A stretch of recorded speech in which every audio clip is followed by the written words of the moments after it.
welcome. Very glad to see you. Thank you so much. Mr. President. I'm glad that you are visiting us. You know that we are a very active member of United Nations, and with different United Nations institutions, we cooperate very successfully. And I'm glad that you are the Executive Director of United Nations Human Settlement Program, Habitat, visiting us. I know that you promote the values of equality, reduction of poverty, and urbanization. So you probably are aware about the figures with respect to reduction of poverty. We, I think, managed to successfully cope with this global disease, and the level of poverty in Azerbaijan is around 5%, which demonstrates that we managed to use properly the revenues from energy sector to have an even distribution of the wealth. And of course, new opportunities with respect to economic reforms, employment will of course create a new picture in Azerbaijan, because our population is growing. Therefore, issues related to employment and of course poverty level, which is directly linked to that, are of special importance. I'm grateful that you visited the liberated territories. I know that you've been in Agdam and saw yourself the scope of devastation. And I can assure you that in all the liberated territories, the picture is the same. Total destruction, devastation, vandalism, barbarism, and as a result, Agdam do not exist. The city, which was a place for tens of thousands of people, now in ruins. And this was done by Armenians, by Armenian criminal regime during the years of occupation, almost 30 years. It was a deliberate, planned demolition of our cities and villages, historical, religious monuments, in order to wipe off the traces of Azerbaijani culture and history. But our liberation war demonstrated that sooner or later justice will prevail. You must be patient. At the same time, you must be committed to your country, and you must work every day in order to achieve the goal. And our war was a liberation war. We put an end to occupation, put an end to forces of evil on our land. And probably you've been informed that Armenians also desecrated and destroyed our religious monuments. 65 mosques have been totally destroyed, and in 2 remaining they kept pigs and cows, insulting the feelings of all the Muslims of the world. Unfortunately, the international community was silent during all these years of occupation, though, as you know, United Nations Security Council and General Assembly and other international institutions, important international institutions, adopted resolutions and decisions supporting our position. There was no serious pressure on Armenia. No sanctions were imposed on Armenia. And even some countries tried to put on the same scale the aggressor and the victim of aggression. And that was one of the main reasons why Armenians kept these territories for so long. And if not for our courage and patriotism and force, this occupation would have continued. Because it seemed to us then international organizations already adjusted themselves to this situation.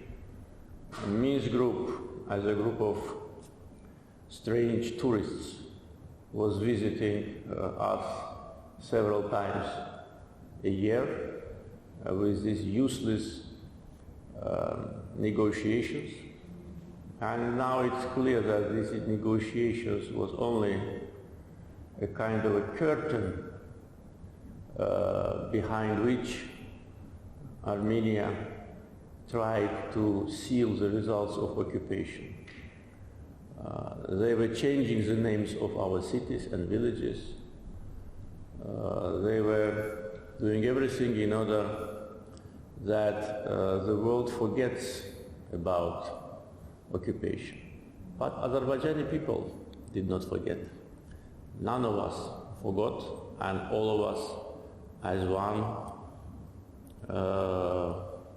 were ready to sacrifice our lives to liberate our historic motherland. And it happened. And now we have a big challenge in front of us. I'm sure you've been informed about our plans, and probably you've seen some already visible part of our reconstruction process. It's a huge task. So far, we did not receive any dollar of international assistance, neither from international organizations nor from any country of the world. All what we are doing at our own expense. And we will continue to do it, but of course it is strange that after almost 1.5 years after the liberation of the territories, no one is willing to help us. Only words, nothing more. No donor conference idea, no financial support. Even the famous non-governmental organizations, the famous international foundations, they turn a blind eye on what has happened in Karabakh and Zangezur. This is regrettable. We will reconstruct the territories and create, as I said, an example of heaven on earth in Karabakh and Zangezur. We will do it at any cost. But I think that this ignorance of international organizations, donor organizations, big foundations is unacceptable. We hope that United Nations will support us through its organizations and through its channels of communication, will deliver this important message that Azerbaijan needs to be supported. Your visit we consider as a sign of that support. I'm sure you will report about what you've seen there, because one thing is to hear, to know, to read, another thing when you come and see with your own eyes. And also, of course, it's important that the world knows about Armenian barbarism. This should be punished. We punished them during the war, the way that they will never forget. But they should be also international punishment for aggressor. And of course, the reparations. We demand reparations. We already hired international institutions, some lawyer groups, in order to help us to raise this issue in international arena. So these are the plans, and I think for the next year program we need to adjust in our cooperation this important new reality which created on the ground. The return of the internally displaced persons on the liberated territories is now not possible because of the landmines, and we already have, unfortunately, more than 200 people killed or severely injured because of the landmines, and also cleaning these mines needs a lot of expertise and technical capability. And also we need to create decent conditions for those who will go back and the process of start.